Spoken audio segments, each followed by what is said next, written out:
Israeli ভূখণ্ড লক্ষ্য করে ক্ষেপণাস্ত্র হামলা চালিয়েছে ইয়েমেনের বিদ্রোহী গোষ্ঠী হুথি। শুক্রবার স্থানীয় সময় সন্ধ্যার দিকে ইসরায়েলের দক্ষিণ পূর্বাঞ্চলে ওই ক্ষেপণাস্ত্র হামলা চালায় গোষ্ঠীটি।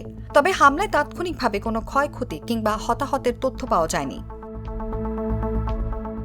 ইসরায়েলের প্রতিরক্ষা বাহিনী IDF এর এক বিবৃতিতে বলা হয়, শুক্রবার সন্ধ্যায় ইয়েমেন থেকে ইসরায়েলের উদ্দেশ্যে ছোড়া একটি ক্ষেপণাস্ত্র সফলভাবে প্রতিহত করেছে বিমান বাহিনী।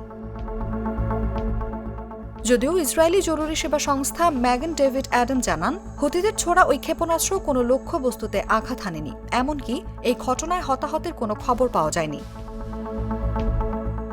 ইয়েমেন থেকে ক্ষেপণাস্ত্র উৎক্ষেপণের বিষয়টি শনাক্ত করার পর দক্ষিণ পূর্ব ইসরায়েলের বিভিন্ন এলাকায় সাইরেন বাজিয়ে বাসিন্দাদের সতর্ক করে দেয়া হয়।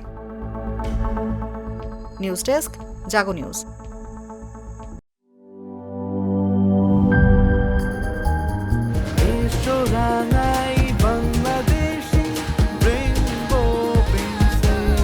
রেইনবো পেইন্টস, ছড়াও জীবনের রং।